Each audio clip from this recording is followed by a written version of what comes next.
Hello, welcome back to Examining Life, a life that's worth living. My name is Amanda, and today I am in Boston Common. I'm so excited to get back after a 2-year hiatus during the pandemic to conducting public interviews. And today's question is, what wisdom did you learn during the pandemic? And please be sure to like and subscribe. What wisdom did you learn during the pandemic? Have you ever been in a situation where you don't know how bad something is until you step out of it? That was kind of what I learned, and I hope that the world went through it as well. Is that I was I was working 50 hours a week. I was constantly going. I felt like a shark. If you're not moving, you're going to die.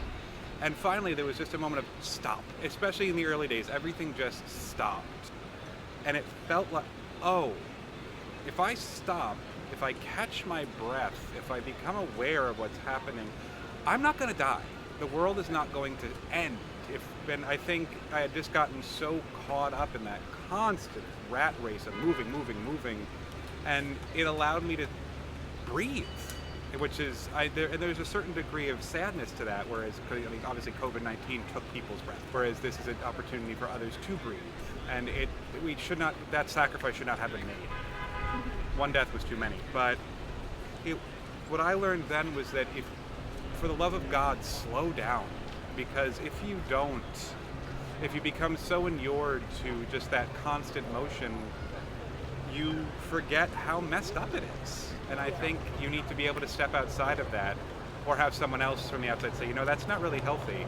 And from there, I have been able to realign my life to a degree and say, okay, what can I do to bring those moments of stillness into my everyday life so I don't feel that same constant pressure in me.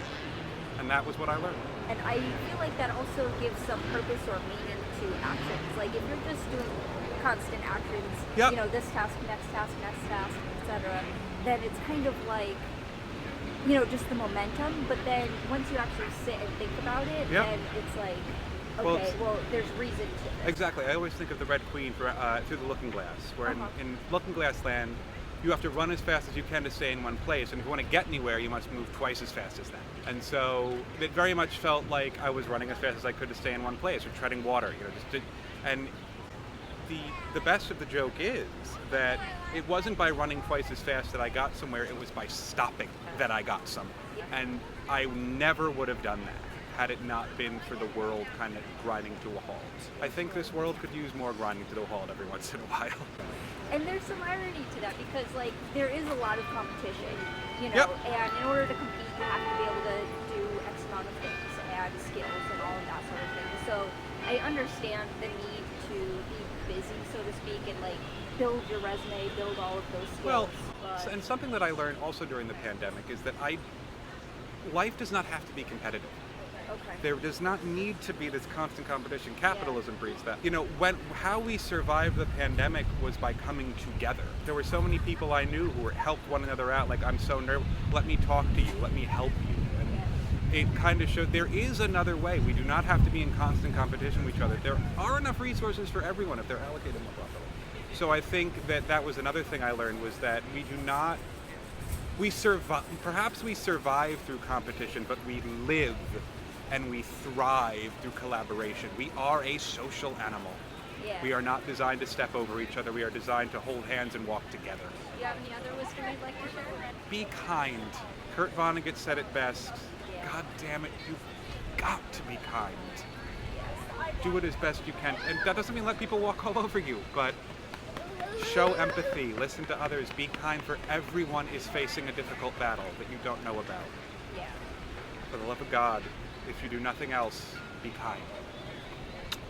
Thank you. Yeah, so the wisdom I learned actually was really just to cherish relationships we have in the midst of the pandemic. One of my friends died by suicide just a couple months after COVID started. He had struggled with mental illness for a while, and COVID really just sent him into a deep depression with that. So cherishing those relationships. Later in the pandemic, lost my grandfather. So really just being intentional about those relationships that I do currently have, and then obviously trying to build new relationships in different areas and not being afraid to step out and do things like this, just talking to random people, because everyone's out there just struggling, trying to remember what it's like to make connections. So really being a beacon of hope for that, to make those connections for people. And also recognizing that the relationships, to maintain and build those relationships, takes work, but on both sides. Like, it is a mutual effort that needs to happen. And I agree, like, sometimes people lose touch, but if you want someone in your life, it takes that work. As silly as it sounds, you got to schedule time to be with friends, with family. It's not just like, oh, I'll see him when I see him. Yeah. So exactly. you got to make the effort. And like through childhood and college and whatnot, like you're around your friends every day. Yeah. Like, you know, at school, it's so easy to meet people, make new friends, all of that. And then like once you're in the quote unquote real world, it takes a lot more effort. Do you have any other wisdom you'd like to share? Just really going out there and doing what makes you excited to be you. What gets them up in the morning, what gets them excited to talk to people, to do anything they enjoy doing. So just being willing to take that leap of faith, even if people think you're crazy. Don't be afraid to fail, because even though if you do fail, it shows signs that you are moving forward. What was good for me during the pandemic was the amount of time I was given. Like it was like a fresh start in a lot of ways, like a government issued fresh start. Then there was that fear of mortality that came up. Yeah. So it did give me a sense of fearlessness at that time. Now that things are like loosening up, as you can see, that sort of fear and fear instability kind of comes back. Because the pandemic happened and I was faced with my own mortality, I was given the confidence to do basically whatever I wanted. I think something I learned in the pandemic was something that comes with fear is that fear of the unknown. And these are all like platitudes, like these are all things that we hear like all the time, but like they don't like have meaning until you're confronted in that situation.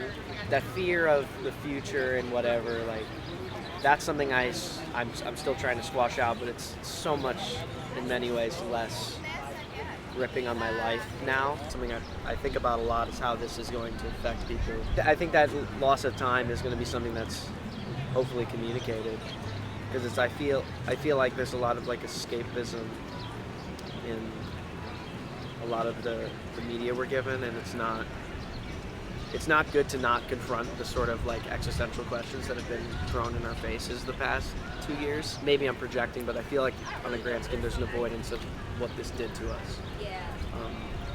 Because I'm not totally happy with what the pandemic did. I'm happy with what I got out of it, in terms of like a lot of music that I wrote, a lot of personal relationships I was able to sort of fix, reevaluation of myself. That's like a huge thing.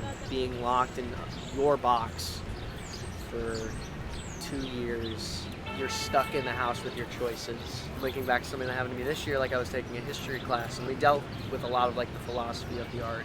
The professor said something about whatever you project out and whatever choices you make is who you are as a person. And like that really hit me when I was in the pandemic and in my house, just like dealing with, you know, the bad things I've done, you know, that stuff. Like when you're locked in a room with yourself for all that time, like, you know, you can think about good stuff, but you know, you have to deal with the light and the dark of yourself, especially when you're by yourself all the time. It's like solitary. It was like solitary confinement. I hope people get through this though. Yeah. I feel like we are, and I think people are a lot more grateful of what they have. Is there any other wisdom you'd like to share? If I could go back and do like the last 2 years again, I'd be nicer to myself during the whole thing. It's like just be a lot less harsh on myself. Yeah. It's like everyone's got their own thing that they're dealing with, good or bad. People just need to be kinder to themselves, especially now.